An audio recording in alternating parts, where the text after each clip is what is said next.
Bem-vindos ao Grupo Marcos, estamos no programa Nova Geração 239. Como sempre, uma grande alegria de partilhar aqui algumas reflexões com vocês. Vamos lá, continuamos na segunda parte do Livro dos Espíritos, tá certo? Capítulo 9, Intervenção dos Espíritos no Mundo Corporal. Kardec está estudando aqui a influência dos espíritos, a influência oculta em nossos pensamentos e em nossas ações, né? Então o tema é esse. Estamos aqui dando continuidade. Se você não ouviu, tem programas anteriores. Vamos lá, hoje a gente vai tocar numa questão muito interessante, porque é o seguinte: qual é a questão aí? Como é que a gente sabe, tem alguma forma de saber se os nossos pensamentos são bons ou são maus? Qual é o pensamento que a gente segue? A gente segue o primeiro pensamento que vem à mente quando a gente se depara com um problema? A gente segue o segundo? Como é que a gente sabe? Vamos lá, é isso que Kardec quer saber. Assim que eu vi tal situação, eu pensei assim. Então, foi o meu primeiro pensamento. Eu devo seguir sempre esse pensamento? É a pergunta 463. Olha aí. Dizem algumas vezes que o primeiro impulso é sempre bom. Isso é exato? Entendeu? Assim, então, eu vi a situação, tive vontade de fazer isso. Então, eu devo seguir essa primeira vontade sempre? Kardec está perguntando isso.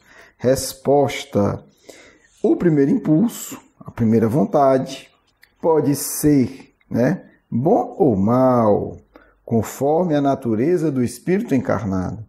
É sempre bom naquele que escuta as boas inspirações. Então, não é regra. O que estão dizendo assim, olha, não use isso como regra. O que eu pensar primeiro, eu sempre vou fazer que dá certo. Isso não é regra. Então, Kardec vai atrás da regra. Kardec é interessante, ele é inteligente, ele joga a situação para ver se ele entende a regra. Não entendeu ainda, eu só sei que a regra não é essa. Então ele vai para a questão seguinte e pergunta qual é a regra. Como distinguir se um pensamento sugerido vem de um bom ou de um mau espírito? Como saber então, se não é o primeiro impulso? Resposta: estudai a coisa. Os bons espíritos só aconselham bem.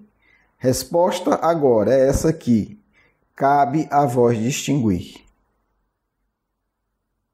Ok, então vamos lá. Então não tem, a forma de distinguir de fato se uma coisa é boa ou é ruim, se um pensamento é bom ou mal, é a seguinte: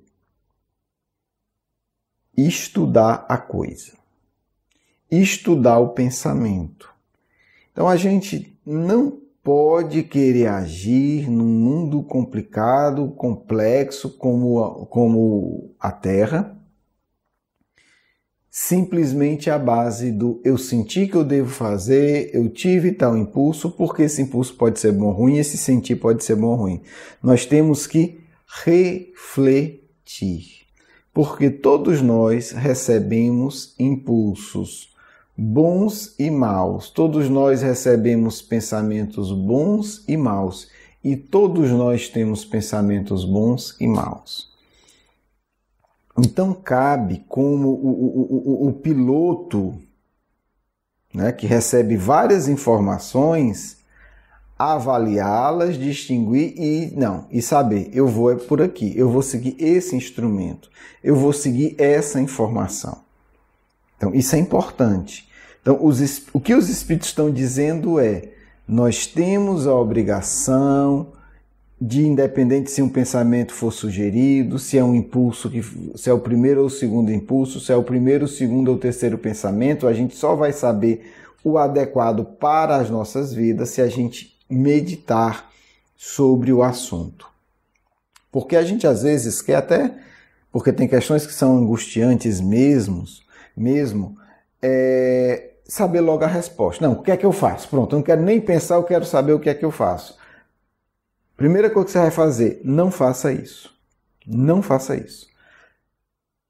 Nós temos que exercitar, avaliar as situações, por mais desconfortáveis que elas sejam. Exercício para crescimento espiritual: avaliar, refletir, estudar intimamente. Tá, se eu agir assim, como será? Se eu agir dessa outra forma? Ah, tem essa ideia que me veio. Ela é boa ou ela é ruim? Vamos em frente. Kardec agora vai para uma questão muito curiosa, né? E é uma questão que eu tive por muito tempo, né? Assim, um tempo do meu início no Espiritismo.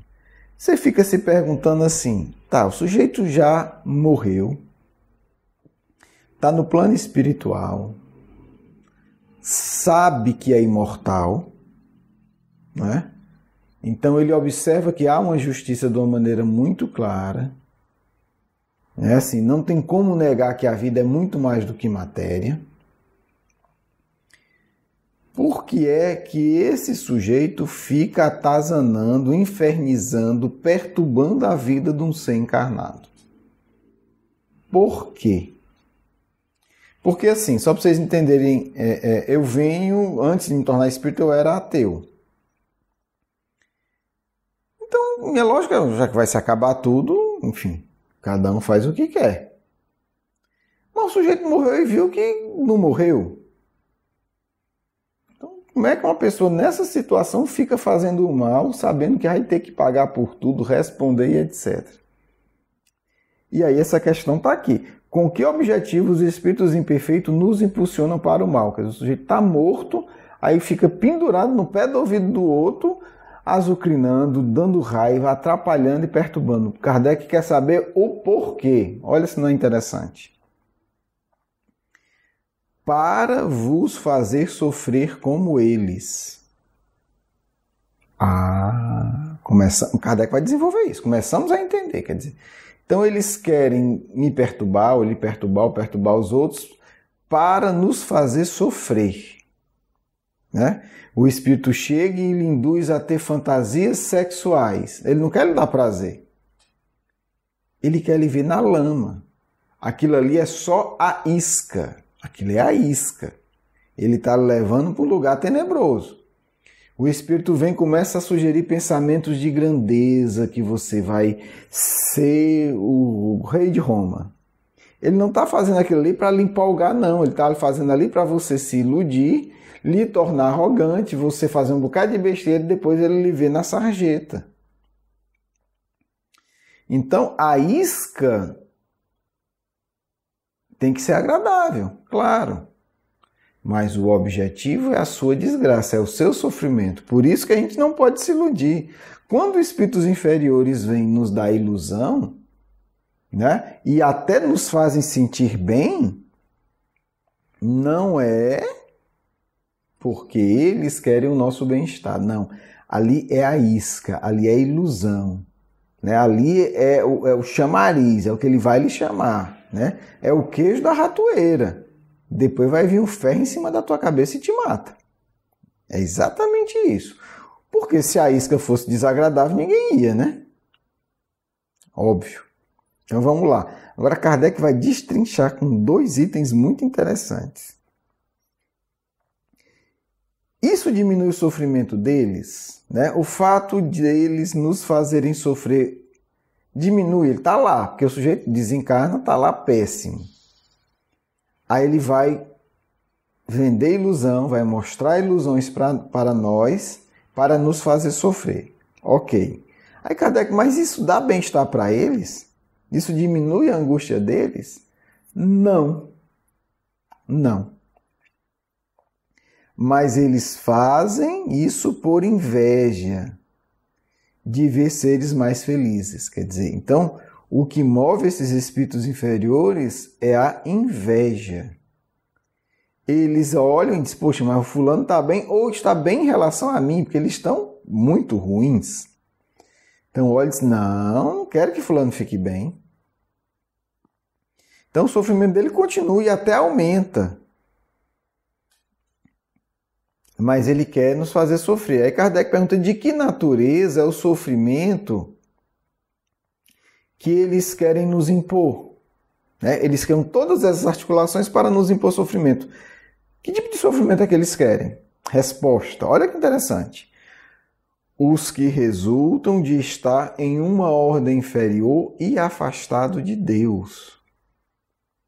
Então, esses espíritos manhosos, sutis, que chegam com voz doce, que chegam nos propondo aventuras maravilhosas, conquistas materiais, prazeres sensuais, prazeres da vaidade, aplauso, o que eles querem é algo muito cruel. O que eles querem é nos afastar de Deus. Olha que situação. O objetivo deles é que a gente não cresça, que a gente permaneça num patamar inferior para estar afastado do Criador do Universo. Então nós não estamos falando, só foi uma festinha, só foi uma farrinha, não. São espíritos que querem nos colocar em ambientes de perturbação para nos afastar de Deus. Por isso que o Cristo é tão claro. Ou se serve a Deus, Criador do Universo, ou se serve aos outros deuses. Os deuses da riqueza, do prazer, das farras e tal. Desculpa a linguagem. Não dá para conciliar, meu amigo. Não dá. Então você agora é um moralista, um falso moralista. Não. Independente do meu grau de evolução ou de inferioridade, eu estou falando de uma lei de Deus, segundo o Cristo e segundo o Consolador. Permanecer na inferioridade, vincular-se a esses espíritos, não é simplesmente uma coisinha legal, mas que dá um pouco de ressaca. Não. É afastar-se do Criador do Universo. É abrir mão de estar caminhando para Deus. Então, é algo que a gente precisa pensar, a gente precisa avaliar todos os pensamentos que brotam de dentro de nós e que vêm dos seres desencarnados. E aqui o critério é muito simples. Como é que eu sei? Isso vai me afastar de Deus ou não? É simples. Tal atitude, tal prazer, é um prazer que me aproxima ou que distancia de Deus? Aí é que tá. Ok, vou acordar cedo ou vou ficar até tarde, vou admirar a natureza, vou ficar olhando as estrelas, admirando as estrelas. Vou acordar cedo e vou assistir o nascer do sol. É um prazer extraordinário. Esse prazer me afasta ou me aproxima de Deus? Está vindo essa ideia para mim, digamos. Ok, está vindo essa ideia. Nossa, eu estou com esse impulso de fazer isso. Eu me pergunto, isso me afasta ou me aproxima de Deus? Pensando, me aproxima de Deus. Então é um prazer que eu devo buscar. É um prazer que eu devo cultivar.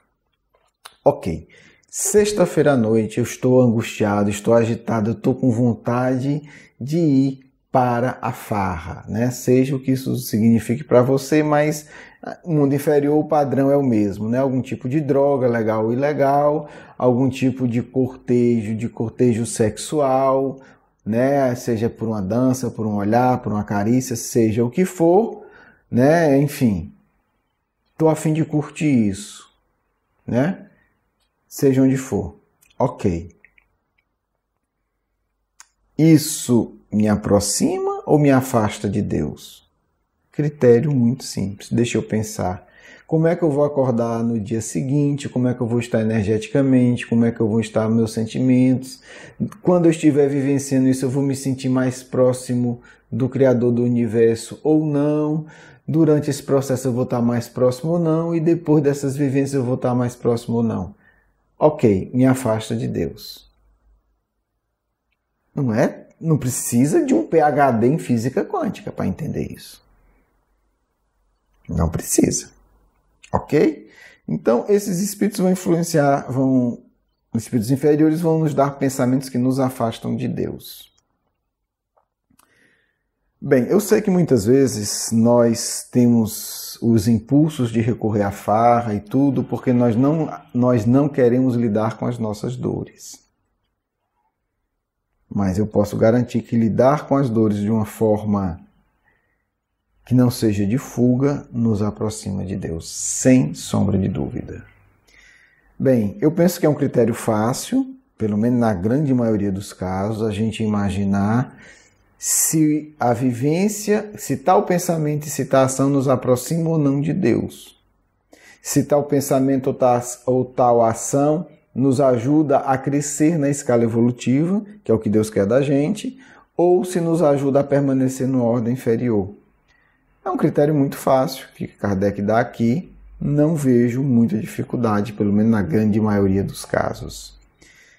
Fica a sugestão, um grande abraço, vamos à nossa segunda parte.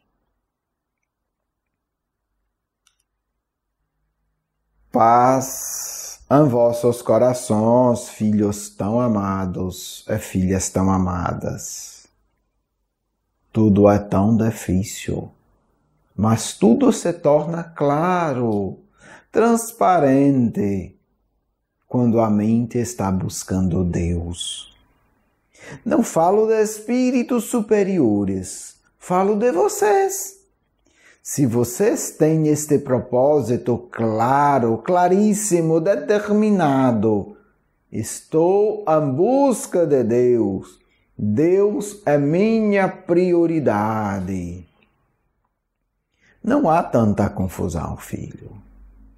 Ora, pergunta, isso vai me aproximar ou não de Deus? O problema é que seres revoltados querem viver assim. Faço tudo para me distanciar de Deus. Droga, promiscuidade, ganância, vaidade, desenvolvo tudo. E depois pergunto, meu Deus, por que você está longe de mim? Isso acontece todo dia, em centros espíritas, em templos de outras denominações. Pessoa chega, por que isso acontece? Por que não sinto nada? Por que eu me sinto vazio? Porque você quis ficar longe de Deus. Porque Deus continua perto de você. Por nenhum segundo Deus se distancia de nada. Até porque se ele se distanciasse, tudo se acabava. Mas ele permite que seus filhos escolham se vão estar mais perto ou mais distante. Muito interessante isso, né? Muito interessante. Deus está dentro de você. Mas você tem que querer sentir Deus dentro de você. Se você não quer sentir, ele continua lá, mas você não sente. E ele respeita, porque ama tanto.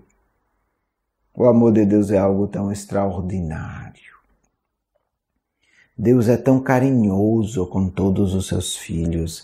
Deus é tão zeloso, tão cuidadoso que espanta todos nós.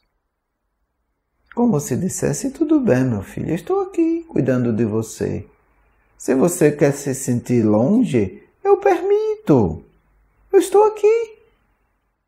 Quando quiser se sentir perto, eu estou aqui. Portanto, filhos e filhas, queiramos todos estar cada vez mais perto de Deus. É possível sempre. Todos vocês, encarnados e desencarnados, podem. Agora, enquanto me ouvem dizer e buscar dentro de vocês, Pai, eu quero te sentir. Eu quero sentir tu dentro de mim. Eu quero sentir tu me envolvendo. Eu quero te sentir. É tão simples, é tão maravilhoso. Quando o Espírito começa a cultivar isso a cada instante, olha para o céu e pensa, Pai, eu quero te sentir. Olha para a flor e pensa, Pai, eu quero te sentir. Olha para a lagartinha e pensa, Pai, eu quero te sentir.